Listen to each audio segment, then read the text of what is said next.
Lesson 7. Santosha. The second Niyama, Santosha, is the practice of contentment. Contentment means, among many other things, thinking positive as opposed to thinking negative. The glass is half full rather than half empty. Contentment requires the application of previous principles that we have studied. Saucha, purity, is one of them for sure. Purity of motive. Why am I thinking this? What is behind it? Why am I doing this? Why am I saying this? What is behind it?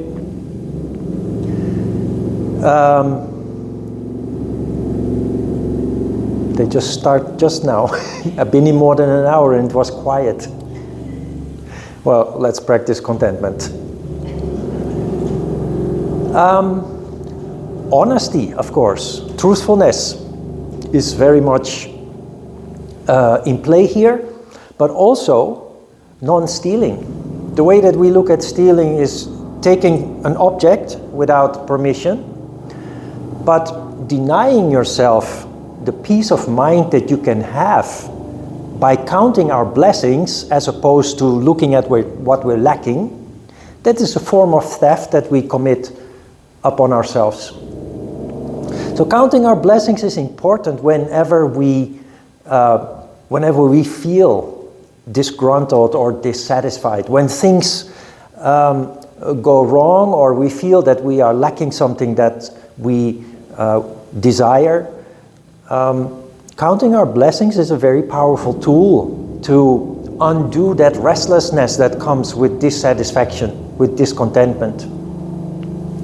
Counting our blessings means thinking to yourself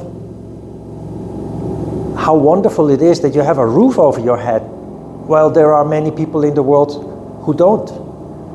How blessed are we that we have food to eat, and if we don't, we go around the corner to the supermarket and we can choose from an abundance of food products. There are many things to be grateful for. That is the practice of contentment. But it is something that we need to implement consciously, like with everything else that we have learned so far.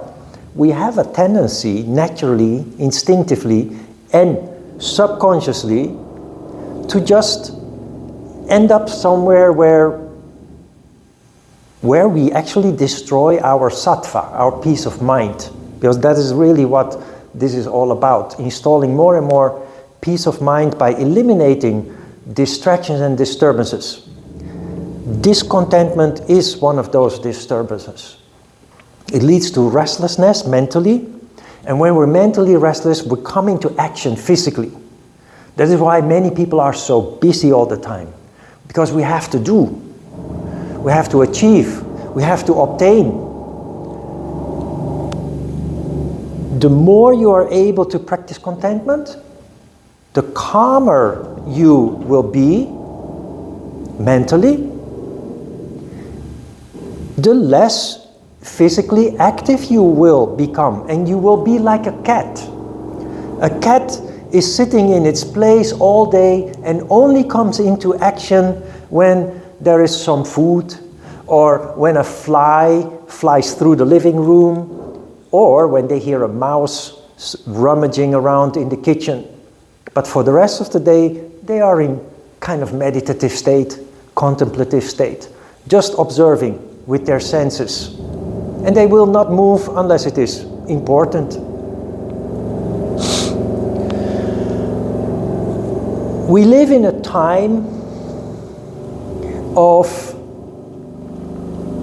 relative stability, relative wealth, relative safety. I use the word relative on purpose, but compared to 100 years, 200, 300 years ago, life has evolved enormously, leading to an abundance of technology that helps us performing tasks that were hard before. Basically, we have everything we need. There are many things to desire if we don't control it, but basically we have everything we need. Our basic needs are met. So what do we do when we have room, when we have the luxury of basically all our basic needs being met? We make a bucket list. You have a bucket list? Play with that bucket list, because a bucket list is one reason why we feel restless. Because a bucket list exists out of things we must do before we die, right? So you kind of unknowingly install the fear in yourself that, oh my goodness, I'm not going to achieve this. I have to hurry up. I have to eliminate the next element from the next item from my bucket list. Have a bucket list if you have one, but look at it consciously and play with it. Is it really important that I fulfill all this? And you just end up smiling because deep in your heart you know. If you have the room, if you have the luxury to fulfill another item on your bucket list, go ahead and enjoy it. But enjoy it just so much more than you ever did before, because this time you feel free to enjoy it. While before, there was this tension accompanying your pursuit, because it was something that you had to do. There's just this subconscious voice with a little hammering in your head that you must fulfill this, otherwise I'm a total failure. Otherwise I've wasted my life. So be aware of that, play with it, smile with it, and most of all, enjoy it. And don't feel bad if there is something that just cannot be fulfilled. It's not important in the end.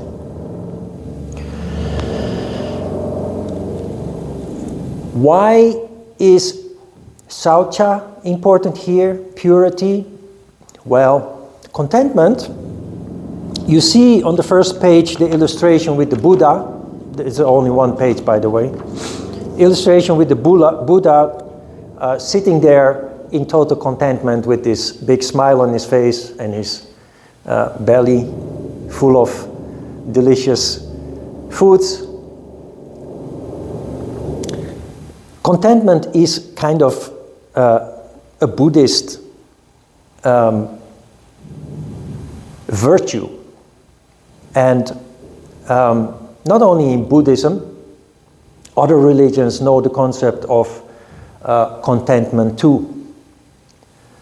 But we are only human. And what has happened is that we have used the concept of practicing contentment based on religion as an excuse for laziness. And so in certain cultures, Buddhists go to a Buddhist country. They live in poverty, but they smile all day. They're practicing contentment. And they have pushed it to a very high level. But there are cultures where people almost all day they will say, well, if God wants it, then it will happen. They say that in Christianity, they say that in Islam, they say that in Buddhism, Hinduism. If God wants it, then it will happen. As an excuse for not coming into action. And you kind of blame your laziness on God, because if God doesn't want it, well, then it won't happen. So I don't have to bother. It is explaining why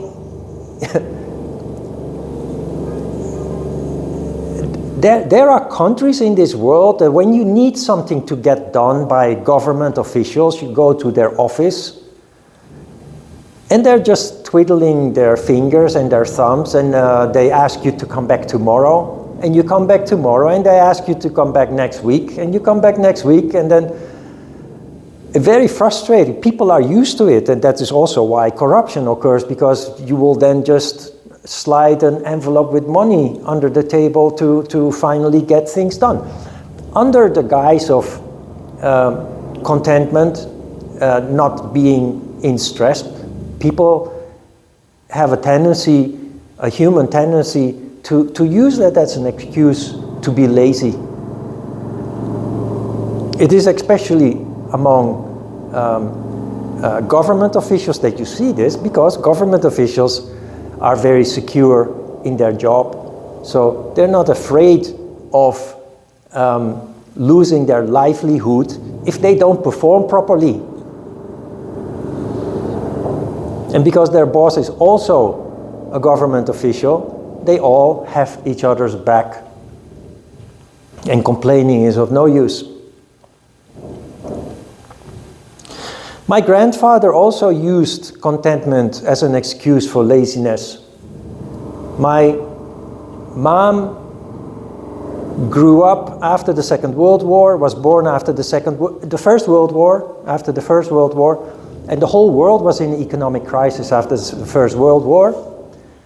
And so my grandfather was a shoe repairman, which is a very lowly paid job, very basic, very lowly paid. And he did that at home. Now the houses at that time were mainly wooden floors, wooden walls. And so the neighbors were complaining, and in a couple of years' time, they moved various times because of complaints from the neighbors. He was not willing to find another job. He became, in fact, jobless. And they had to live off of food stamps. Based on the food stamps, they would get a liter of milk, and my grandmom, trying to cope, she would add a liter of water to the liter of milk, so they would have 2 liters of milk. When they got an egg, they would get a couple of eggs. They would boil 3 eggs or 2 eggs. Each of the children, there were 5, each of the children would get a quarter, and Dad would get a whole egg. But I remember my grandfather, we would visit every Sunday morning when he was still alive. The whole family, all the children crawling over the floor. And grandfather would sit there in his chair. Grandfather, grandmom, they each had their own chair. He would sit there with this big grin on his face, this big smile on his face. And the whole family there. At some point, the cigars would come out of the box and the whole room would be filled with blue smoke. Then the Genever would come out of the closet. He would drink only 1 glass of Genever. Genever is called poor man's whiskey or something like that, poor man's cognac. So it's really not tasty. So he would put a cube of sugar in his glass to give it a little taste. And he would just sit there looking out over his grandchildren being all over the room, blowing smoke and sipping on his Genever with a sugar cube. Very content. But he never lived up to his responsibilities and duties of having a family. So contentment, okay, but not at the cost of other people or animals, for that matter. That is why practice of saucha lies at the foundation. The practice of purity must lie at the foundation of practice of contentment. You have to be honest with yourself, not using this concept as an excuse for not coming into action when actually you are required as as a caregiver or as a paid employee.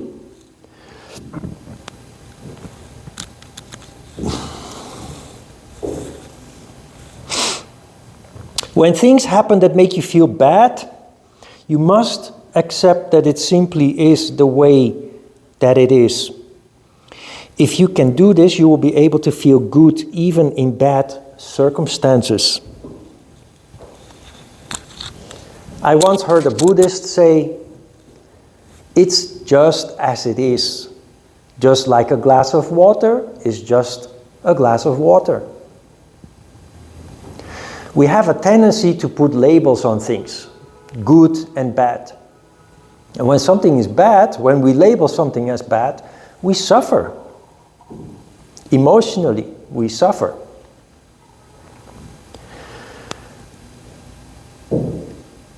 Again, this is because of ego. Because of ego, we identify with the misery that we are undergoing, and it blocks us from seeing the reason behind what is happening. You will hear me saying this multiple times throughout this course. In yoga, there is no good or bad. There just is. And the reason for that is that things always happen for a reason and for a purpose. If we suffer, if something happens that makes us suffer, we can just passively undergo the suffering, or we can try to learn something from it. Connect the dots and try to understand the dynamic behind the issue that caused your suffering. And when you introduce this new way of looking at events in our lives, especially negative, bad events, life will take on a whole new dynamic direction as a result, because you then end up on a very dynamic path of growth and development, especially growth and development of yourself.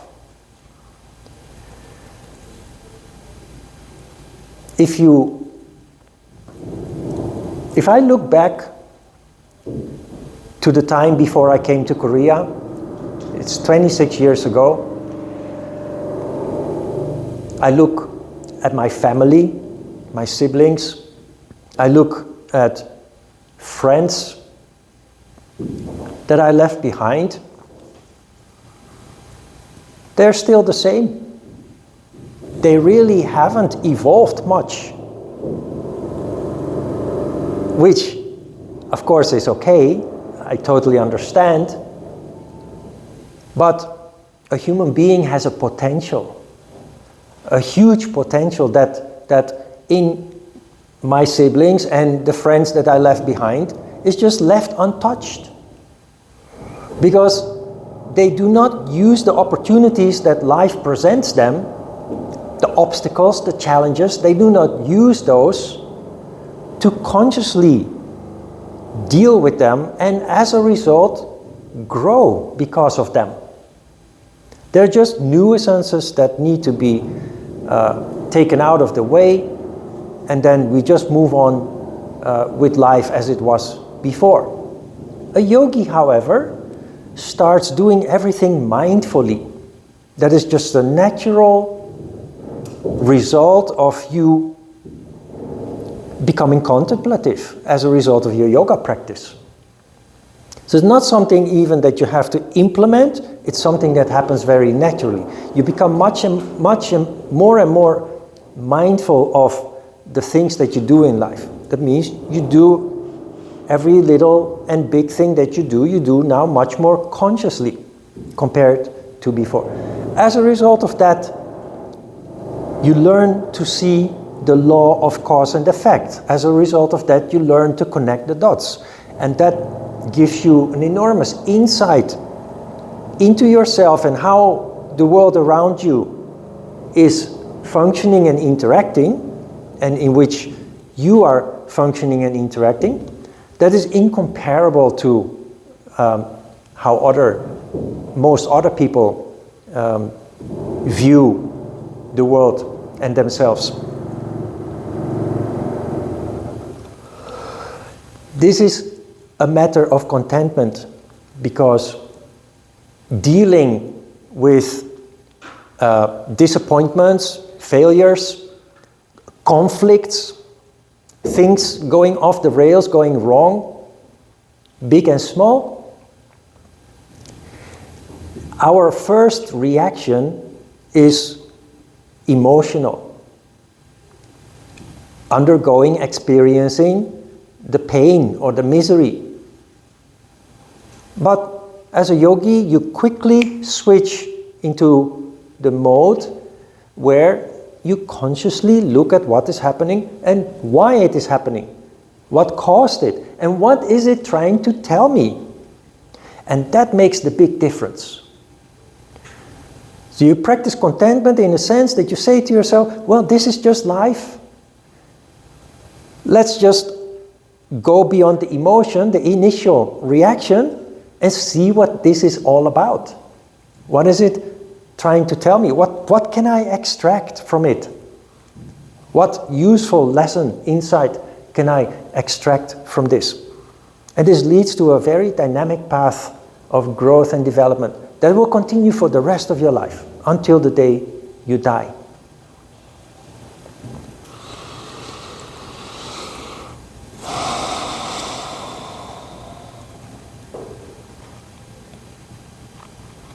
Questions?